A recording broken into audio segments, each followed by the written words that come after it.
Selamat pagi semuanya. Semoga kalian dalam keadaan baik dan sehat dan tidak ada kekurangan suatu apapun ya. Dan siap mengikuti pelajaran pada pagi hari ini. Karena masih pagi, semoga masih semangat juga untuk mengikuti pelajaran sepanjang hari ini nanti, juga hari-hari berikutnya. Baik, kita akan melanjutkan materi pembelajaran kita dari yang kemarin minggu lalu itu kita membahas tentang pemisahan campuran berbasis keseimbangan yang dalam hal itu waktu itu adalah tentang kristalisasi, yaitu mendapatkan kristal dari suatu larutan. Proses ini tentu digunakan di industri di mana produknya berupa kristal. Ada beberapa bahan kimia yang produknya berupa kristal, kemarin sudah saya sebutkan. Dan proses pemisahannya atau proses mendapatkan kristal itu namanya kristalisasi. Nah, kita lanjut dengan yang tiga hal, yaitu evaporasi, kondensasi, dan flash keseimbangan. Baik evaporasi, kondensasi, dan flash keseimbangan ini lebih detailnya nanti akan dipelajari di OTK, pelajaran OTK. Lebih mendetail berupa alat-alatnya dan proses-proses yang lebih mendalamnya. Tetapi yang kita bahas di sini adalah prinsip dasarnya. Mengenai flash keseimbangan ini adalah prinsip dasar dari distilasi sebetulnya. Paling sederhana dari distilasi itu namanya flash keseimbangan. Oke, mengenai evaporasi, kondensasi, dan flash keseimbangan ini ada persamaan. Ketiga-tiganya sama-sama, yaitu merupakan proses pemisahan campuran yang menghasilkan uap dan cair dalam keseimbangan. Jadi semula itu campurannya itu berupa cair atau uap, lalu setelah terjadi keseimbangan membentuk dua fase, uap dan cair. Dua fase itu, setelah terbentuk dua fase itu lalu terjadi keseimbangan. Kemudian mengenai evaporasi. Evaporasi digunakan ketika umpan cair sebagian atau seluruhnya diuapkan. Umpannya berupa cair, kemudian sebagian dari pelarutnya itu menguap atau seluruhnya menguap, itu namanya evaporasi. Tujuan dari evaporasi adalah untuk memekatkan cairan yang encer menjadi pekat. Biasanya sebelum kristalisasi itu diawali dengan evaporasi. Kalau di lab namanya penjenuhan, membuat larutan menjadi larutan jenuh, itu namanya evaporasi. Kemudian dilanjutkan dengan pengkristalan atau kristalisasi. Paling nyata ada contohnya di pabrik gula. Jadi dari nira yang encer itu dievaporasi, dipekatkan di evaporator, kemudian dikristalkan di kristalizer menjadi kristal gula. Nah, lalu yang kondensasi ini digunakan ketika umpan berupa uap, umpan uap atau umpan berupa uap, sebagian atau seluruhnya dikondensasikan. Kondensasi itu perubahan fase dari uap menjadi cair, atau bahasa lainnya mengembun, pengembunan. Kalau alatnya namanya kondensor. Kemudian flash keseimbangan atau equilibrium flash digunakan ketika komponen dalam campuran mempunyai volatilitas yang mirip atau berdekatan. Volatilitas itu adalah kemampuan menguap. Jadi kalau kemampuan menguap atau mudah menguap itu namanya volatilitasnya tinggi atau sangat volatil orang menyebutnya. Nah, volatilitas itu tentu saja dipengaruhi oleh suhu. Nah, kalau suhu ketika cairan itu mulai menguap itu suhunya sama atau berdekatan, itu proses pemisahannya menggunakan flash keseimbangan. Nah, alatnya adalah flash drum. Flash drum adalah tangki di mana arus cair diflashkan, yaitu dipanaskan. Kadang-kadang juga diturunkan tekanannya, juga bisa menjadi berubah fase dari cair menjadi uap. Sampai sebagian menguap dan fase uap dan cair yang terbentuk itu mencapai keseimbangan. Kemudian kedua fase dipisahkan. Alatnya sangat sederhana kalau flash drum itu. Berbeda dengan distilasi, karena distilasi itu tingkatan yang lebih tinggi dari flash drum. Jadi flash drum itu perlu dikatakan gambaran paling sederhananya dari destilasi. Sebelum destilasi, kita membahas dulu flash drum. Nah, seperti ini alatnya. Jadi umpan masuk, feed itu umpan masuk ke dalam tangki ini, namanya tangki flash drum. Karena mengalami perubahan tekanan yang mendadak ini tiba-tiba, karena ini masuk ini kan berupa pipa, kemudian masuk ke tangki yang volumenya lebih besar daripada volume di dalam pipa. Maka tentu saja akan terjadi penurunan tekanan. Nah, itu menyebabkan terjadi perubahan fase. Ada yang menguap begitu ya. Nah, uapnya keluar di atas. Secara alam uap itu mesti keluar dari atas, kemudian cairnya keluar dari bawah. Itulah proses yang terjadi di flash drum. Jadi ini hanya berupa tangki saja. Nah, ada juga yang berbentuk seperti ini, yang lebih detailnya. Tapi ini prinsipnya sama. Lebih detailnya ini di sini ada keran juga di sini. Ini yang terhubung dengan yang tangki untuk mengatur laju alir keluarnya pakai keran atau flow control. Nah, untuk lebih mudah memahami, semestinya menggunakan soal untuk lebih mudah memahami pembahasan ini atau materi ini. Nah, ini soalnya. Cairan yang mengandung 40% mol etanol dan 60% mol air dimasukkan ke dalam flash drum pada tekanan 1 atm. Jadi ini persennya adalah persen mol ya. Karena ini campuran dari etanol dan air, maka kalau etanolnya 40%, otomatis airnya 60% gitu ya. Kemudian umpan pada laju alir 100 gram mol per sekon. Bisa juga ditulis 100 mol per sekon juga boleh sih. Karena gram mol itu sama dengan mol. Selama proses atau sama state ini, atau state itu disebut juga tahap. Selama tahap ini temperatur dinaikkan menjadi 85 derajat Celcius. Jadi semula itu 77, tidak tertulis di sini. Berapa laju air dan komposisi uap dan cair keluar dari tangki? Anggap operasinya adalah steady state. Mengenai steady state sudah dijelaskan di materi sebelumnya. Jadi pertanyaannya ada 4, yaitu laju alir uap, laju alir cair, lalu komposisi uap dan komposisi cair. Karena pertanyaannya berapa laju air dan komposisi uap dan cair. Jadi berapa laju alir uap, laju alir cair, komposisi uap dan komposisi cair. Untuk bisa menjawab pertanyaan itu menggunakan grafik ini. Ini alat bantunya. Jadi grafik ini sudah pernah saya jelaskan, saya ulangi sebentar. Grafik ini adalah grafik yang menggambarkan hubungan antara temperatur ke atas dan fraksi mol. Ini untuk campuran etanol dan air. Ini yang bawah ini adalah fraksi mol etanol dari 0 sampai 1. Jadi kalau di sini 0 berarti etanolnya 0. Kalau etanolnya 0 maka airnya 1 atau 1% air. Kalau di sini 0,2 berarti etanolnya 0,2 atau 20%. Airnya 0,8 atau 80% dan seterusnya. Kalau di sini 1, maka 100% ini adalah etanol, airnya nggak ada. Maka di sini disebut di sini adalah titik didih etanol sekitar 78, di sini titik didih air 100. Sedangkan titik didih campuran etanol dan air itu berada di sepanjang kurva ini. Berapa titik didihnya tergantung dari fraksi molnya. Misalnya 0,4 fraksi molnya, maka titik didihnya terbaca di sini 81-an gitu ya. 80,05 tepatnya. Kalau fraksi molnya 0,6, titik didihnya lebih rendah lagi dan seterusnya. Saya ulangi bahwa titik didih campuran etanol dan air itu tergantung dari fraksi molnya.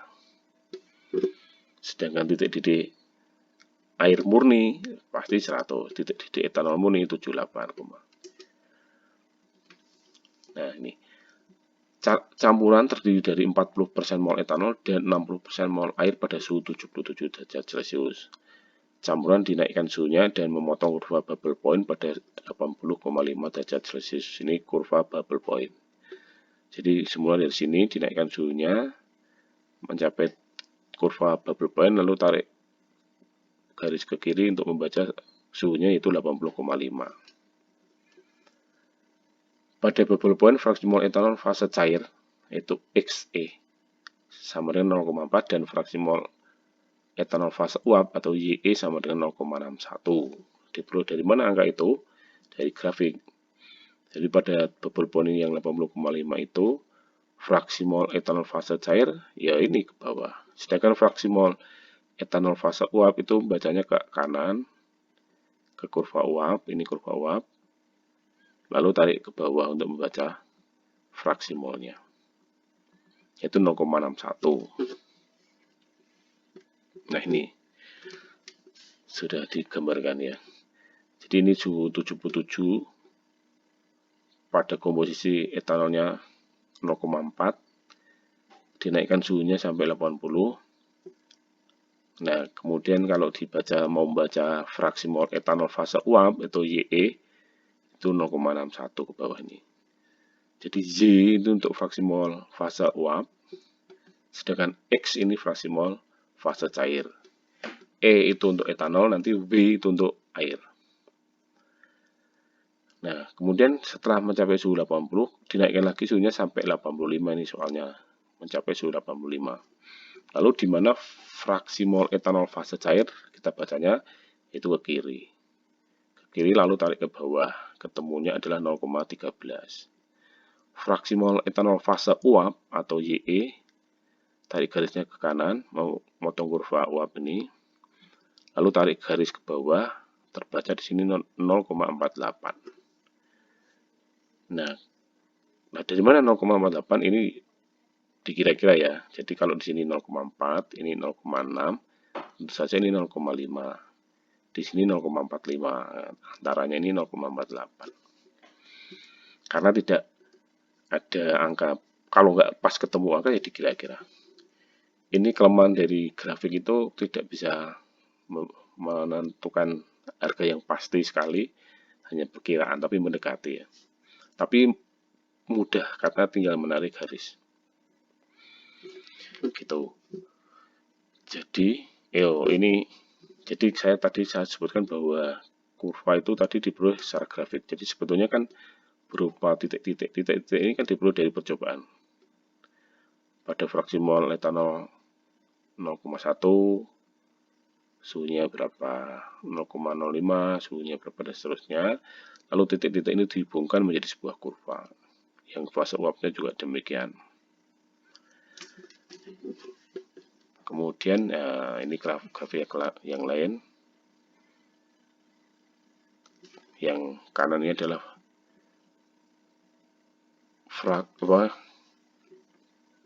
XY. Kalau ini TXY, suhu terhadap fraksi mol. Kalau ini fraksi mol fase uap, yang ke kanan atau yang mendatar fraksi mol fase cair.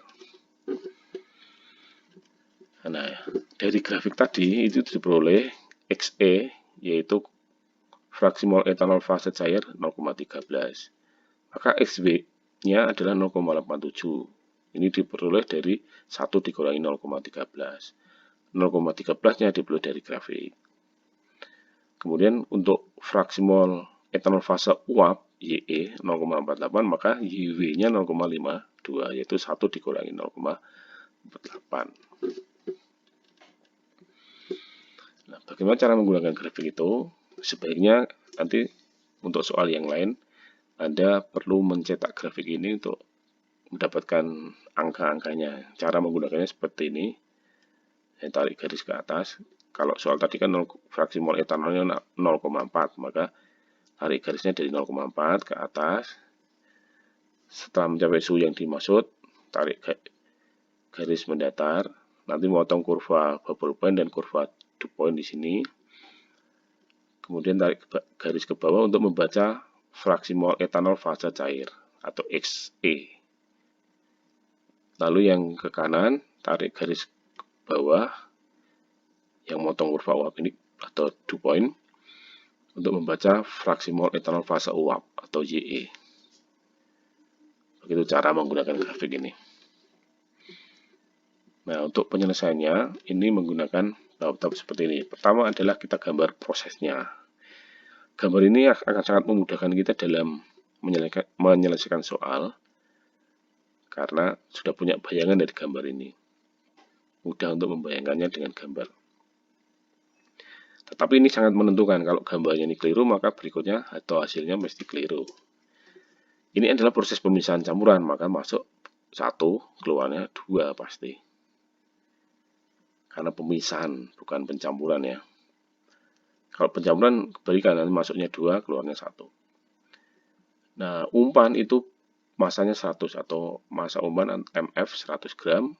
Komposisi etanol di umpan itu 0,4, maka komposisi air di umpan, komposisi air di umpan atau ZW 0,6 dengan sendirinya. 1 dikurangi 0,4 adalah 0,6. Dimasukkan ke flash drum, terbentuk 2 fase yang mengalami keseimbangan atau terjadi state keseimbangan. Lalu dipisahkan, ini adalah fase uap, yang bawah fase cair. YE adalah komposisi etanol fase uap, yaitu 0,48. YW adalah komposisi air fase uap, yaitu 0,52 pada suhu 85 derajat Celcius. Yang bawah ini adalah fase cair. Komposisi etanol fase cair atau XE 0,13, maka komposisi air fase cair 0,87. Semoga tidak membingungkan, ada air, ada cair, ada uap gitu ya. V itu air, ini X itu fase cair, Y itu fase uap. Etanol, W adalah air atau water, dari kata water. Lalu dibuat persamaan neraca bahan. Untuk etanol, ZE kalikan 100, ini tergantung soalnya ya, kalau soalnya 100 ya kalikan 100, sama dengan JE kali D plus XE kali B. D ini untuk fase uap, B untuk fase cair. D ini adalah laju alir fase uap, B laju alir. Jadi laju alir fase uap, B ini adalah laju alir fase cair. YE, YW, XE, XW adalah komposisi. Ini sudah menjawab pertanyaan tadi, komposisi fase cair dan fase uap. Kedua-duanya sudah terjawab ya. Komposisi etanol fase uap 0,8, komposisi air fase uap 0,52, komposisi etanol fase cair 0,13, komposisi air fase cair 0,87. Yang perlu dijawab berikutnya adalah berapa D dan B. Laju alir fase uap dan laju alir fase cair. Menggunakan persamaan neraca bahan, ini sudah diketahui 0,4 kali 100 sama dengan 0,48 kali D plus 0,13 kali B. Untuk airnya ZV kalikan 1 sama dengan JW kali D plus XW kali B, itu 0,6 kali 100 sama dengan 0,52 kali D plus 0,87 kali B. Kalau ini dijumlah ke bawah itu 100 sama dengan D plus B. Jadi jumlah dari dua persamaan di atasnya itu jumlahnya di bawah, yaitu 100 sama dengan D plus B. Atau bisa juga ditulis B sama dengan 100 kurangi D. Ini bisa dipakai untuk mensubstitusi ini. Jadi B diganti dengan 100 min D. Kita gunakan yang persamaan yang etanol ini.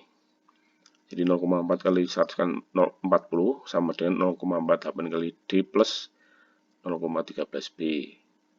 40 sama dengan 0,48 D plus 0,13 kali 100 min D. 100 min D ini diperoleh dari mensubstitusi B. 40 sama dengan 0,48 D plus ini 0,13 kali 100 itu sama dengan 13. Lalu 0,13 kali D itu 0,13 D. Lalu 40 dikurangi 13 itu 27 ini sama dengan 0,48 D kurangi 0,13 D, ketemunya adalah 0,35 D. Lalu D itu sama dengan 27 dibagi 0,35, ketemunya 77,14 gram. Lalu B sama dengan, ini kan tadi, B sama dengan 100 min D. Kalau D-nya sudah ketemu, maka B-nya tinggal dikurangkan, 100 dikurangi 77,14, ketemunya 22,86 G. Nah, itu contoh penyelesaian soal. Berikutnya nanti kita akan latihan dengan soal yang mirip, tapi angkanya saya rubah, saya ganti. Nanti dikerjakan. Semoga bisa dipahami, bisa mengerjakan soal ini dengan baik, dan bisa mengumpulkan tugas tepat waktu. Demikian yang bisa saya sampaikan untuk hari ini. Selamat mengerjakan tugas dan selamat belajar untuk pelajaran berikutnya. Tuhan memberkati.